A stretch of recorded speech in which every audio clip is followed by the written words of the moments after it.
Bem, boa noite a todos, aos presentes e aos que nos seguem e nos acompanham através do nosso canal no YouTube.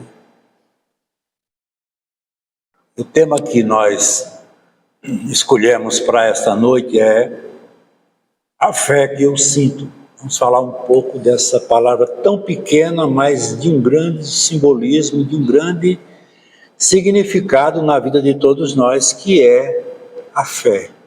Mas o que é, finalmente, o que significa a fé?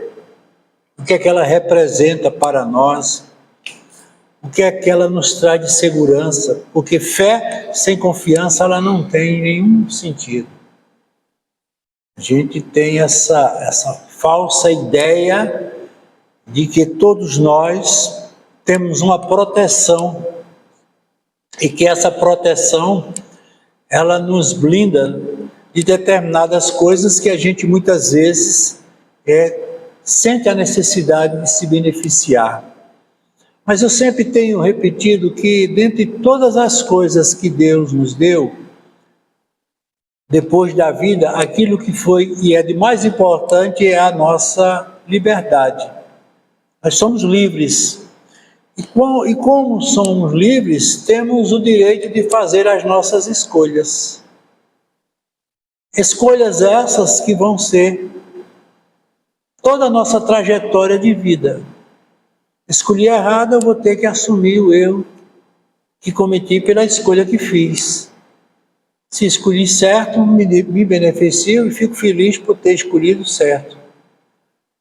E quando a gente faz essa observação sobre essa natureza nossa, que Deus nos coloca na condição de livres nas nossas escolhas, e consequentemente Ele respeita, como sempre tem respeitado aquilo que nós escolhemos, nós muitas vezes barganhamos muito com Deus. Veja que é comum a gente sempre entregar a Deus as nossas dificuldades, as nossas faltas, as nossas dúvidas e as nossas incertezas. Mas a gente não sabe nem quem é Deus. Na realidade, nós não temos a menor ideia do que seja Deus. Claro que existe uma força que nos mantém, que nos impulsiona, e essa força, com certeza, é uma força que a gente não tem a menor ideia, mas que ela tem um sentido. A prova é tanta que quando nós estamos de bem com a vida, nós somos felizes, ou estamos felizes. Caso contrário, a gente muitas vezes sente a necessidade de uma mudança que muitas vezes é de natureza até difícil. Mas o que eu muitas vezes contesto e observo é que a gente transformou Deus, mediante a fé que a gente sente, num Deus humano. Porque nos foi ensinado que Deus é Pai. Qual é a função de um pai, além de criar o seu filho? É lhe proteger, é de lhe amparar, é lhe dar todo o suporte, mesmo diante dos seus erros. Se você perguntar a um pai ou uma mãe qual é o filho que ele mais ama, é aquele que mais precisa dele. É aquele que tem mais dificuldade de acertar nas suas escolhas. Isso é natural porque nós temos o propósito e essa natureza nossa de servir um ao outro. A proposta da vida é de servir à medida que a gente se serve. Ninguém é feliz sozinho.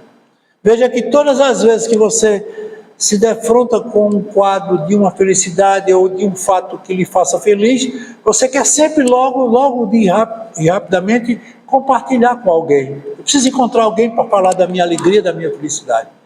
Então esse coletivo que nós vivemos, ele faz parte da nossa vida. E Deus seria a manifestação perfeita de tudo isso. Esse Deus que é um Deus manifesto em nós. Não é um Deus que apenas nos atende. Não é um Deus humano, mas um Deus que está em tudo e que cuida de tudo. A esse Deus, sim, eu acredito nele. Um Deus que cria e não para de criar, como o próprio Jesus disse. Nem meu Pai, fazendo uma alusão a Deus, não para de trabalhar, e Ele tem uma dinâmica de vida junto a nós, ou de existência junto a nós, que com certeza nos faz pessoas sempre dispostas a buscar aquilo que é o nosso sonho de viver em busca de uma evolução, de um crescimento. Quando a gente analisa dentro da ciência, principalmente da neurociência, verificamos que nós somos pessoas divididas. Nós temos no nosso cérebro 2 hemisférios. Nós temos o hemisfério direito e nós temos o hemisfério esquerdo. O hemisfério direito, ele representa a nossa alma, é a nossa essência, é nele que está a nossa individualidade, o nosso inconsciente, a nossa intuição. Ele trabalha com uma linguagem não verbal, ele não fala como nós falamos, entendeu? Ele é ser, ele é um ser, ele é permanente. E, consequentemente, é nele que estão todas as causas de nossa vida. Então, tudo nasce nesse lado, esse hemisfério direito, que é o hemisfério do inconsciente. Por isso que nós temos uma dificuldade muito grande de nos reportarmos ao presente, porque vivemos muito presos ao passado. E muitas vezes a nossa fé, ela, de alguma forma, ela é contaminada por esse fato dessa dualidade, porque o que nós vivemos é exatamente o nosso lado mais humano, que é o hemisfério esquerdo. É nele que está o corpo físico, a nossa estrutura psicofísico-biológica dentro de um contexto geral. É nele que está a nossa personalidade, esse nome, essa figura que nós assumimos. Também nele se encontra a razão. Ele só trabalha com a razão. Para ele, tudo tem que ter um motivo ou um sentido de ser. E, consequentemente, essa luta intrapsíquica que faz com que a gente viva entre uma realidade e outra é o que faz a vida, muitas vezes, ser tão difícil de ser vivida. Ora, nós estamos vivendo o lado espiritual, outra hora estamos vivendo o nosso lado mais humano. E a fé, ela fica dentro desse jogo de transferência de realidade e que muitas vezes a gente tem essa dificuldade de saber lidar com ela. Porque a confiança é um subproduto da fé.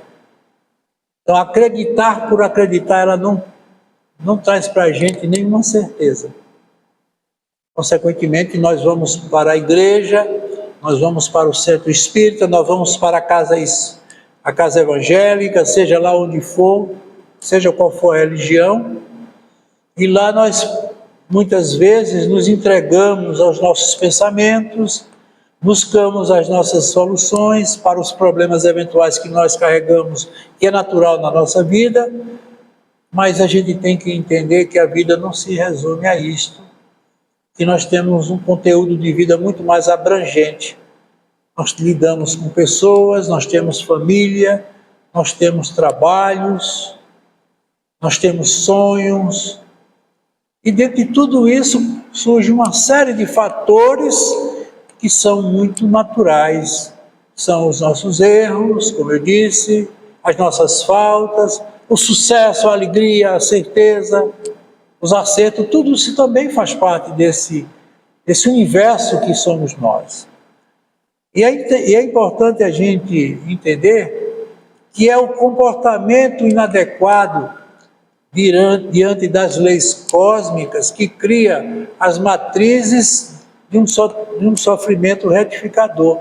Olha o que ele diz aqui: o comportamento inadequado perante as leis cósmicas. Que leis são essas? São as leis de Deus.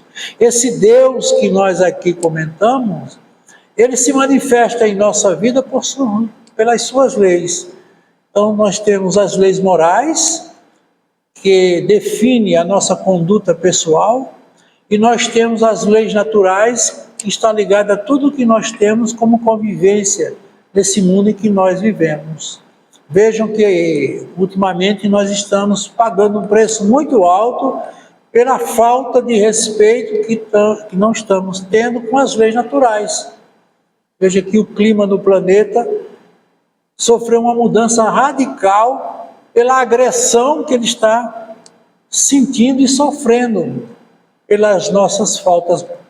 E essas faltas têm a natureza moral, porque o homem ele não olha a natureza com o respeito que ela merece.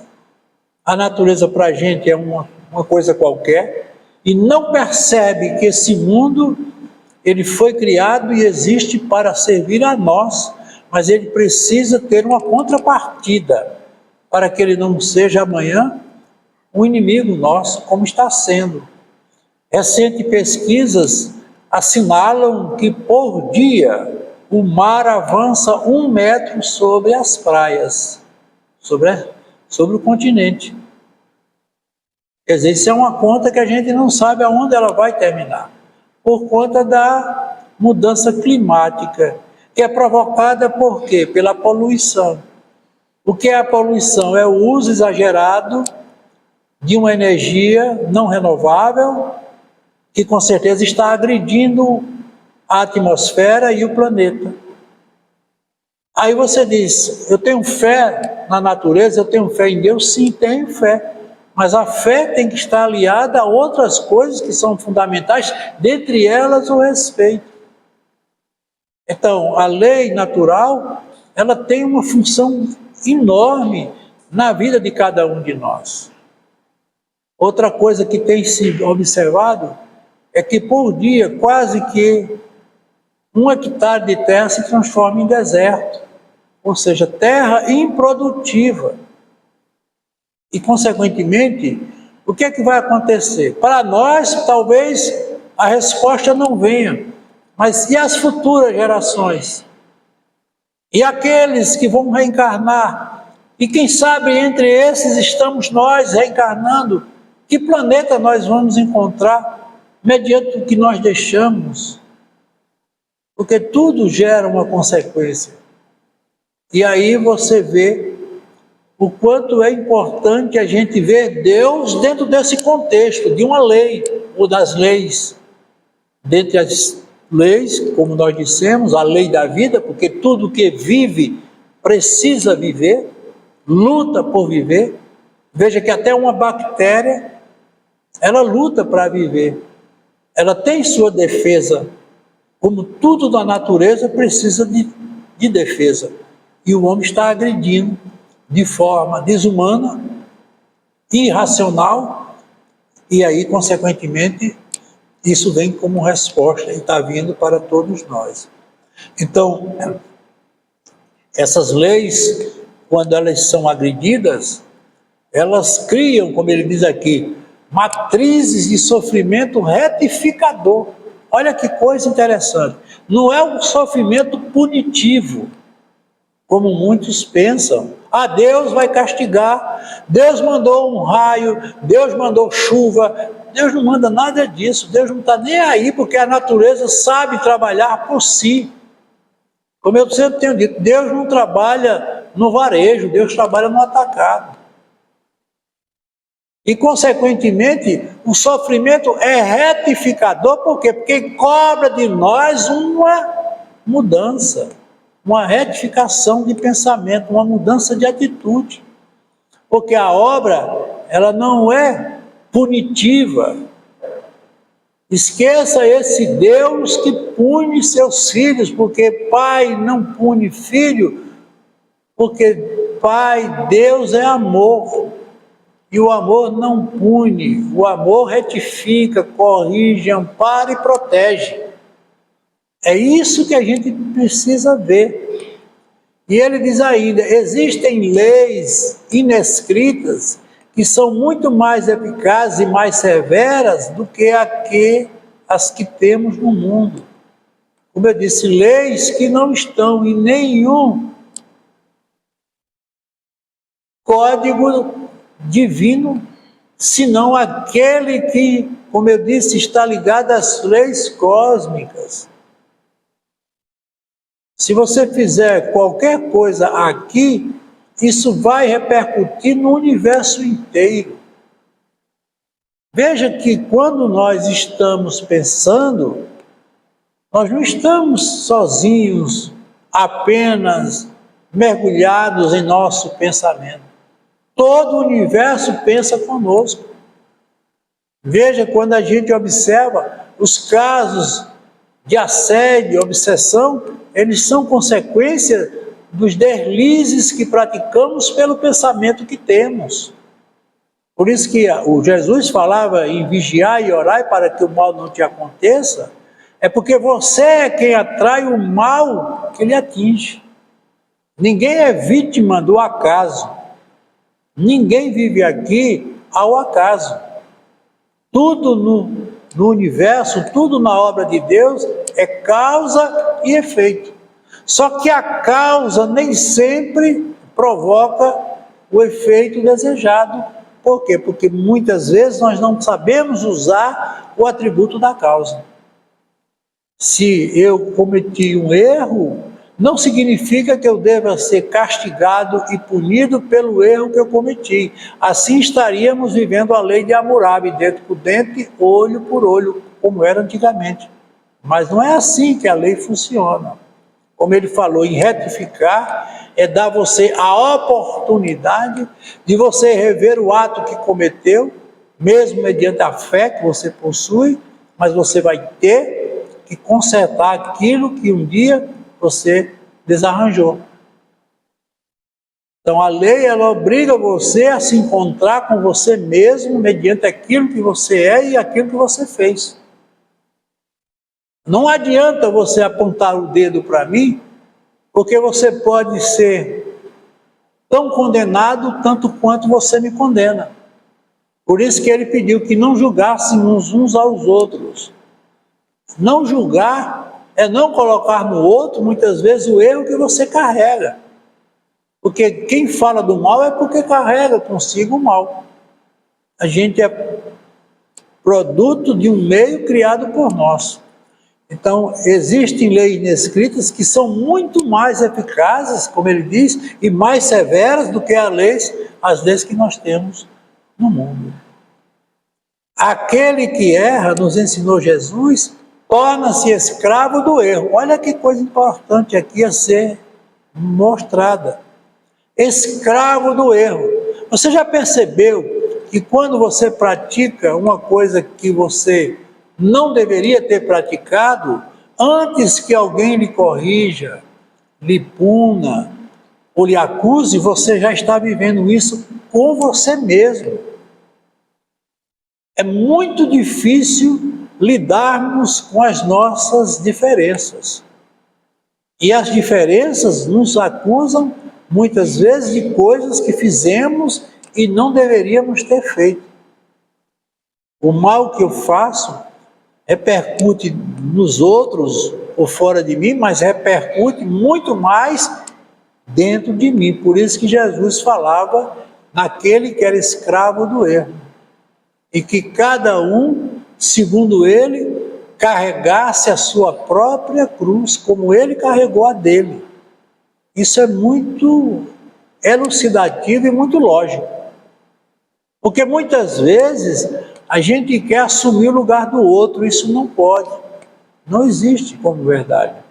Se os erros cometidos não são compensados no decurso da existência terrena em que foram cometidos, transferem-se para as seguintes, com dívidas pessoais que precisam ser resgatadas. O que é que ele quer dizer com isso? Ele aqui fala no processo da ida e da vinda. Tudo que nós carregarmos como marca dessa vida, teremos que, ao voltar, corrigir se for preciso ser corrigido. Ninguém se livra da sua própria realidade. Então é melhor cuidar agora do que deixar para depois, quando ele também dizia: reconcilia-te com teu inimigo enquanto estás a caminho. E a gente vê hoje uma quantidade enorme de pessoas vivendo um drama, que não deixa de ser um drama, determinadas condutas, determinados karmas, pessoas que já nascem com algumas doenças pré-existentes, doenças muitas vezes graves, deficiências também graves. E por que essas pessoas estão passando por isso? Aí mais uma vez nos reportamos a Deus. Será que Deus castigou? Por que Deus não fez por ele o que fez por mim? Quantas vezes um pai, num momento de tristeza, pede a Deus que coloque nele aquele sofrimento que está no seu filho? E ele não pode fazer isso, que seria moeda de troca, seria barganha. Não. Cada um está vivendo o seu próprio drama. Independente da fé que você tenha, você é obrigado a resgatar aquilo que você fez. O método é que é questão sua, mediante o que você possui como estrutura de base. Eu posso pagar um grande mal com um grande bem. Acontece muito isso. Quantas vezes a gente vê situações como esta? Aquele filho que é problemático, ou a filha que é problemática, e que muitas vezes trazem tanto trabalho para aquele pai, para aquela mãe, por mais que ele se empenhe, por mais que ele dê o seu apoio, ele não consegue o resultado obtido.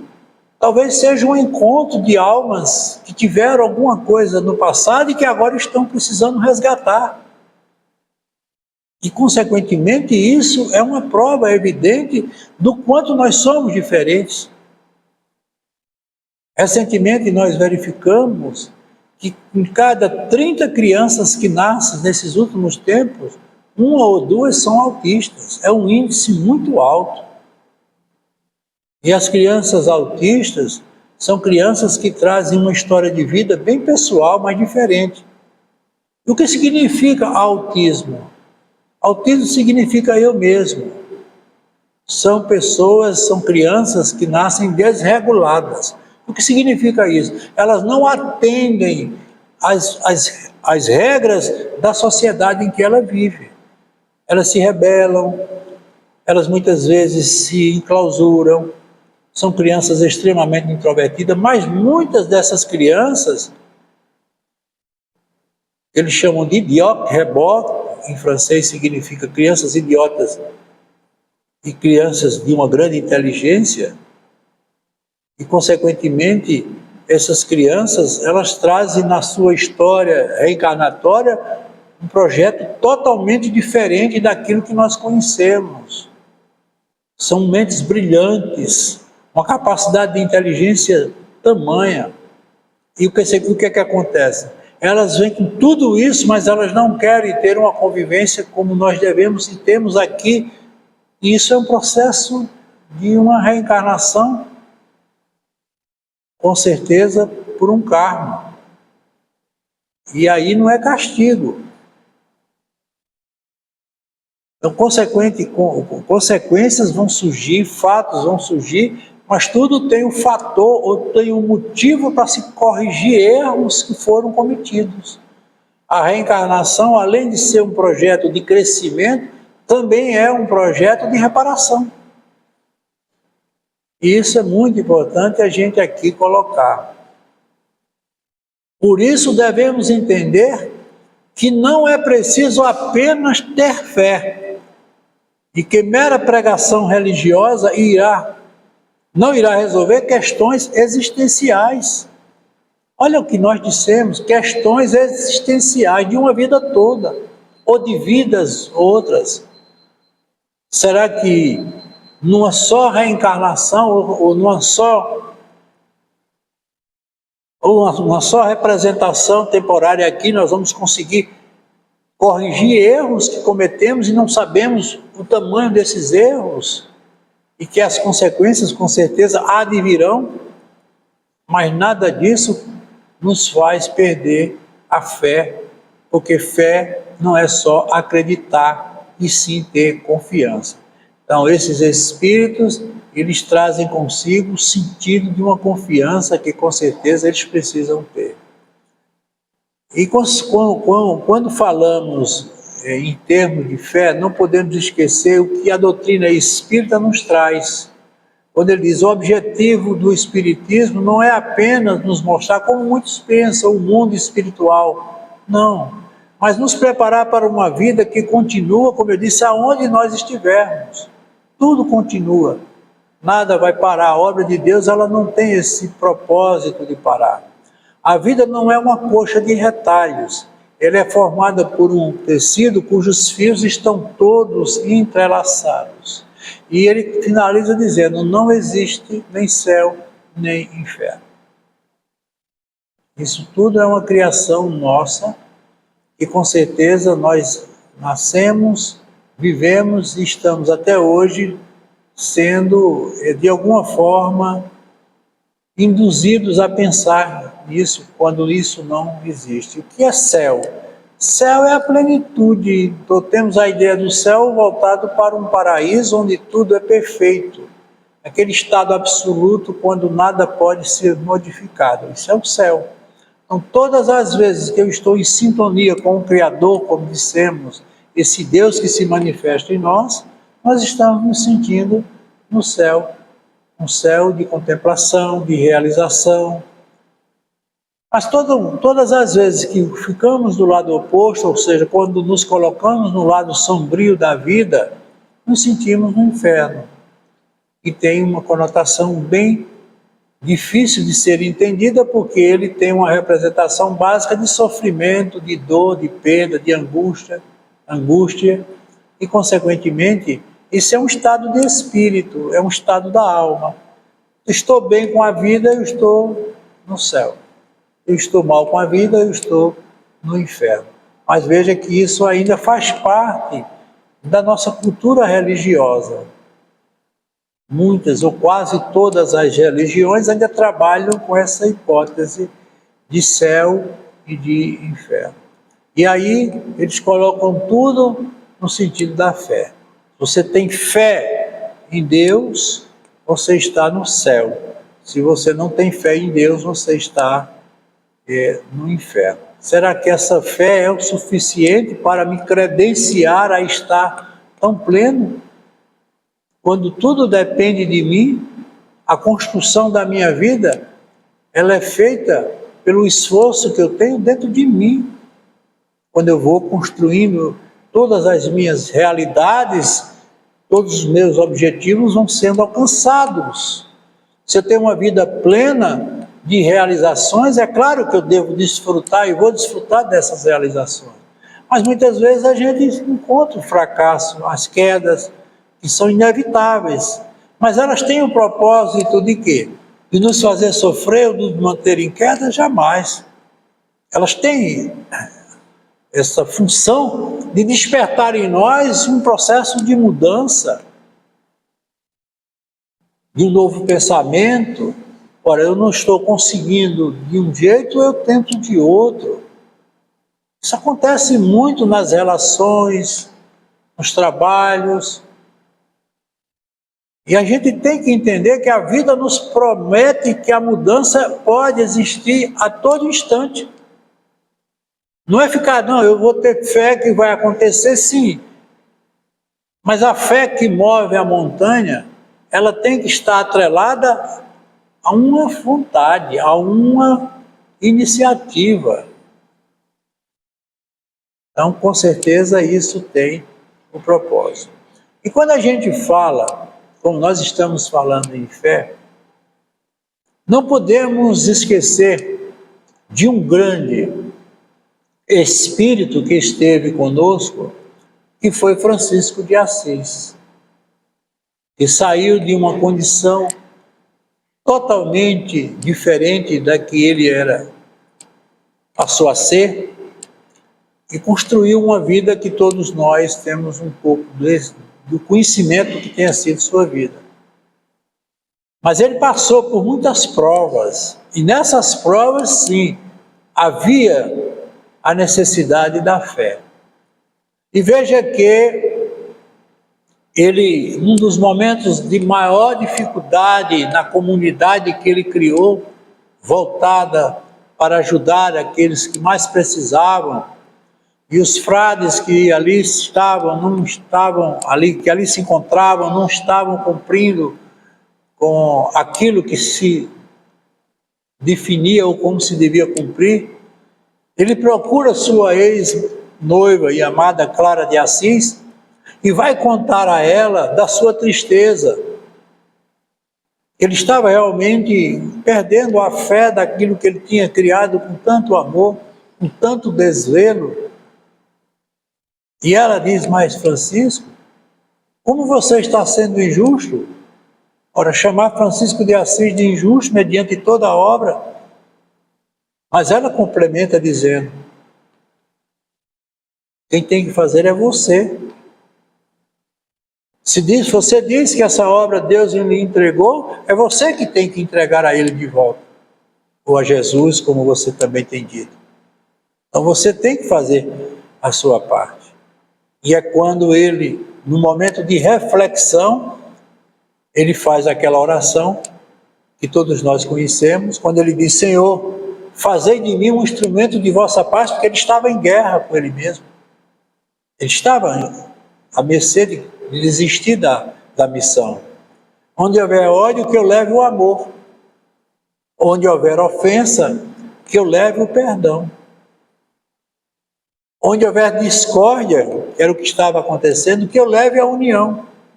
Onde houver dúvida, que eu leve a fé. Onde houver erro, que eu leve a verdade. Onde houver desespero, que eu leve a esperança.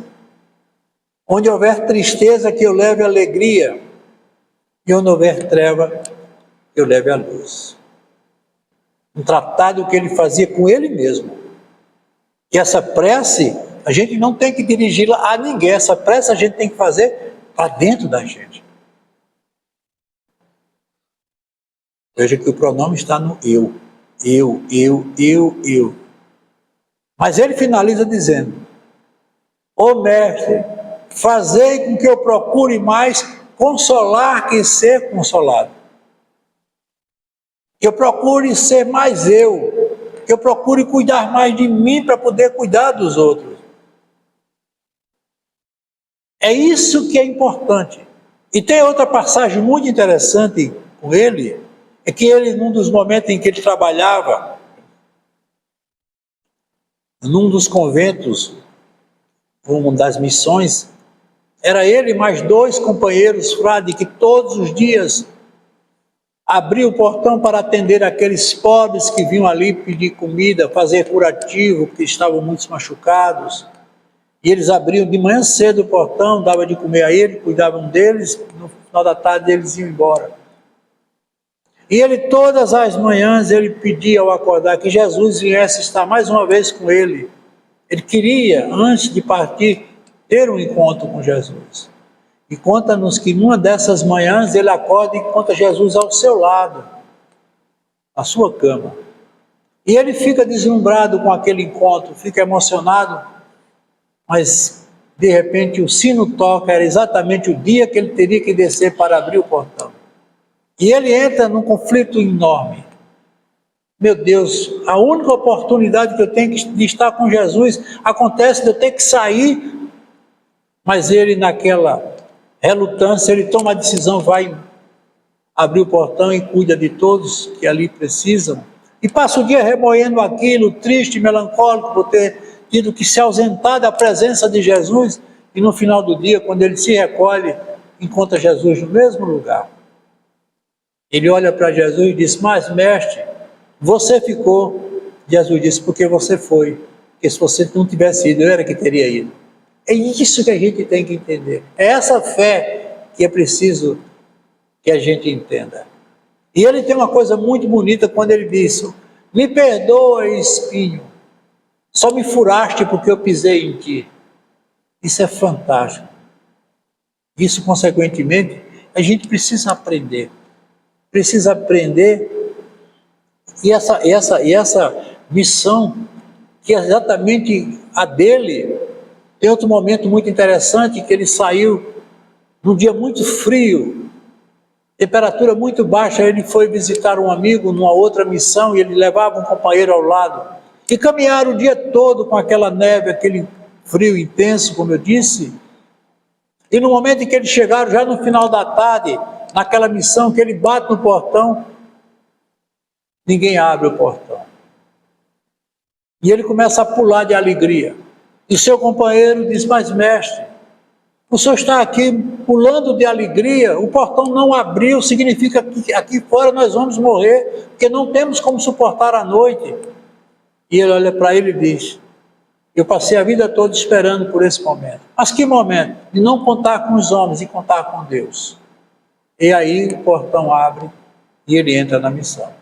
Então são momentos como esse, que é muito mais importante do que o simples ato da fé. Ele tinha uma confiança, ele tinha essa confiança, só que essa confiança foi preciso que ele trabalhasse ela. Veja o que nos disse Allan Kardec: fé verdadeira é aquela que encara a razão frente a frente em qualquer época da humanidade. Veja que aqui ele fala na palavra razão. Não é acreditar por simplesmente acreditar. Ah, vai acontecer? Não, gente. É preciso que você mova, como aqui mostramos através de Francisco de Assis, você mova alguma coisa para que aquilo que precisa acontecer, aconteça. Fé é harmonia, confiança em si mesmo, na vida e sobretudo em Deus, foi o que nós vimos. Portanto, fé é diferente de crença. Fé humana é prazer, a fé divina é felicidade plena. Isso tudo a gente tem que compreender. Veja, analisando o Livro dos Espíritos, na questão 258, olha a pergunta que Allan Kardec faz. Na espiritualidade, antes de começar uma nova existência, o espírito tem consciência das coisas que acontecerão a ele durante a vida? Nós sabemos o que vai nos acontecer no momento da nossa reencarnação? Olha o que ele diz: é o próprio espírito que escolhe o tipo de provas pelas quais deseja passar, e é nisso que consiste o seu livre-arbítrio. Por isso que você vai encontrar pessoas passando por dificuldades enormes, doenças terríveis, mas são pessoas de bem com a vida. Por quê? Porque inconscientemente, como nós vimos lá naquele lado direito do hemisfério, que é o lado inconsciente, existe uma realidade que ele mesmo tem tudo a ver com ela.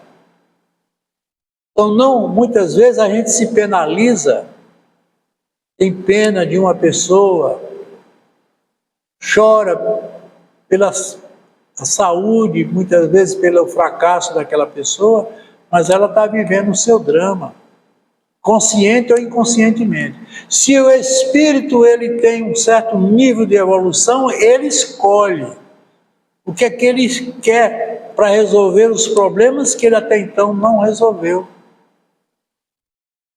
E se ele não tiver plena consciência, uma equipe de espírito vai auxiliá-lo para ele procurar aquilo que com certeza é o melhor. Porque se você tem algo a resolver, resolva logo, não deixe para depois. Porque muitas vezes isso incorre em juros, de consequência muitas vezes não tão aceitáveis. Então isso é o que ele diz.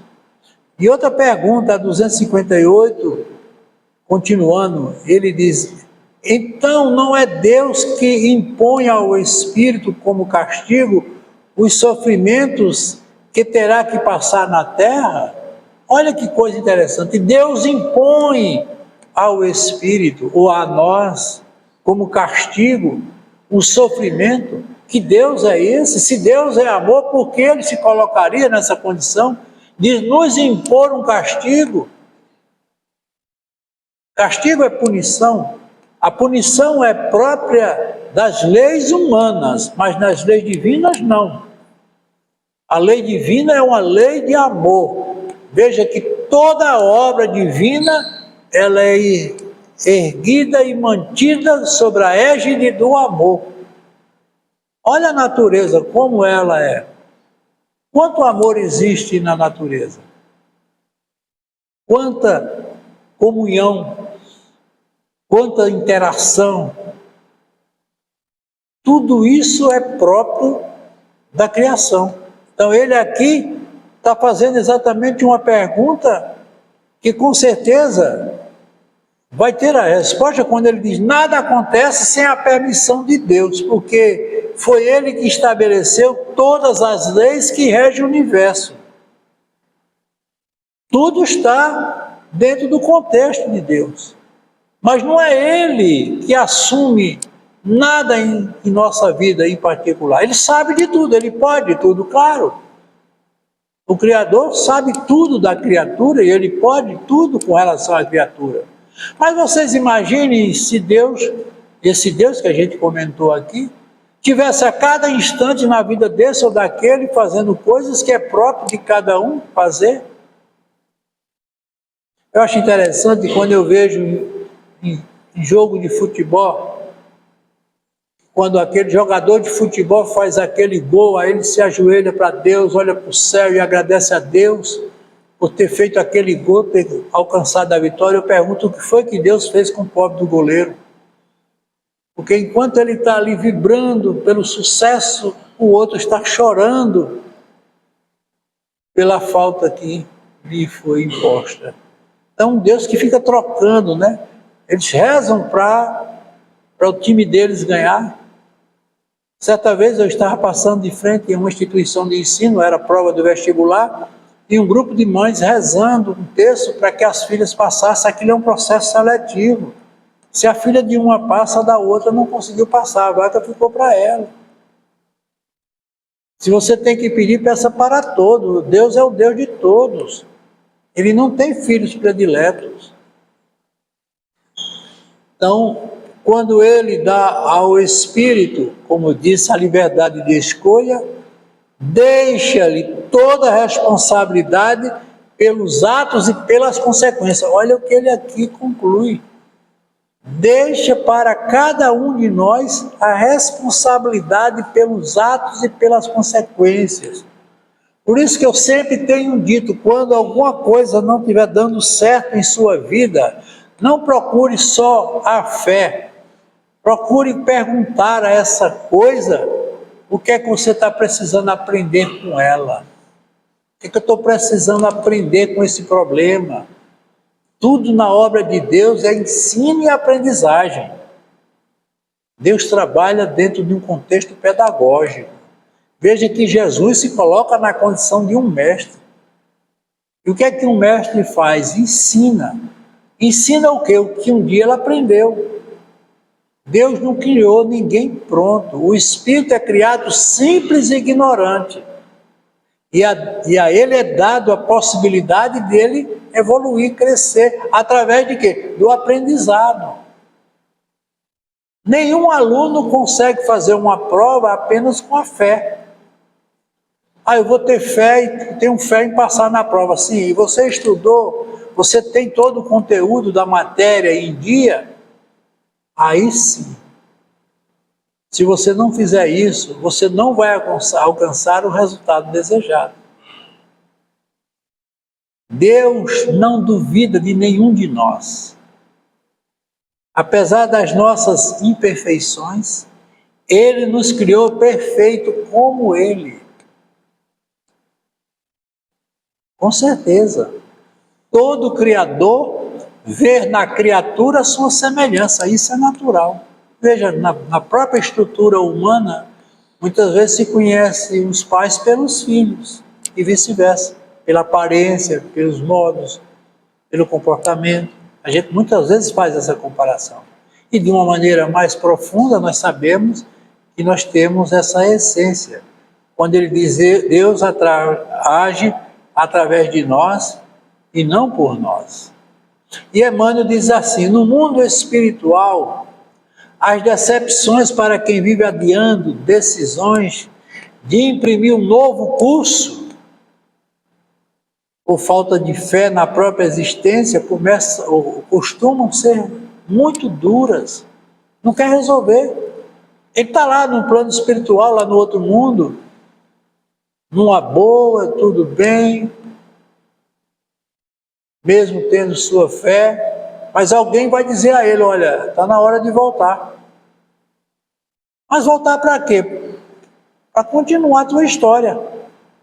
Tu estás aqui, mas o teu lugar de trabalho é lá. E o que é que ele vai fazer? Ele vai querer vir? Se ele está lá no bem bom? Claro que não. Mas a vontade não é dele. Um filho novo, ele diz que não quer ir para a escola, mas a mãe leva, porque sabe que a escola é o melhor para ele. Mas quando o espírito é evoluído, ele mesmo diz, não, eu quero ir. Eu preciso dar continuidade aos meus estudos, à minha evolução, retificar meus erros, e consequentemente isso não é só ter fé. A situação do espírito no mundo espiritual é aquela que ele mesmo preparou para si na vida terrena. Evitamos adiar as coisas materiais, como negócios, eventos, encontros. Mas as coisas espirituais ficam sempre sendo adiadas. Isso é verdade. Quanto mais demoramos a combater nossos defeitos, mais sofreremos as consequências e mais rigorosa e árdua será a reparação. E ele conclui dizendo, o mal faz muito barulho, porque os bons são tímidos, a gente sabe disso. Pela sua capacidade de não guardar ressentimento, pode ser avaliado o grau de evolução espiritual que você chegou. É isso importante a gente frisar. O que é ressentimento? Ressentir é sentir de novo. Então, uma das coisas que mais nos atrapalha no processo de crescimento é guardar mágoas. Porque a raiva, ela faz parte da natureza humana. Todos nós, dentro da nossa dualidade, temos o intuito da raiva. Por quê? Porque nós somos seres que temos um lado ainda muito primitivo. É o nosso lado irracional. É o nosso lado mais animal. Então a raiva, muitas vezes, pode se ver até como um mecanismo de defesa. Porque se você me faz o mal, eu posso ter raiva de você. Mas eu não posso, com a minha raiva, lhe agredir. A raiva em descontrole, ela se transforma em agressão. E quando eu pego essa raiva e tranco dentro de mim, ela se transforma em ressentimento, como ele disse aqui. Aquilo fica remoendo dentro de mim. E com certeza vai me consumindo. E faz com que eu atrase todo o meu processo de crescimento interior. Então não guarde nunca coisa dessa natureza dentro de você. Guarde sempre aquilo que você considera como algo que vai lhe ajudar nas suas novas escolhas, vai lhe estimular, lhe servir como uma coisa mais proativa em sua vida. Guardar boas lembranças, guardar boas recordações, mas saber que o passado, ele tem o propósito de nos fazer refletir e não repetir. Um fato existido ou consumado não é mais nada que possa ser feito ou seja necessário se fazer mais no presente, já passou. E quando a gente, lá no Sermão da Montanha, encontra aquelas bem-aventuranças, e dentre elas Jesus fala dos bem-aventurados que têm fome e sede de justiça, porque verão a Deus, a virtude que Jesus aí está manifestando, nos mostrando, é a fé. Então, fome e sede de justiça. Então, a pessoa que tem fé, ela sempre procura a justiça. Que a justiça seja da maneira que ela tem que ser. Porque nem sempre a justiça ela está a nosso favor, mas ela é a justiça. E assim, nós consideramos, e como nós mostramos, há uma diferença muito grande entre a fé imposta e, como ele disse, a fé raciocinada. Então a fé ela precisa de uma construção, de uma ideia, né? Precisa de uma justiça que com certeza vai nos saciar.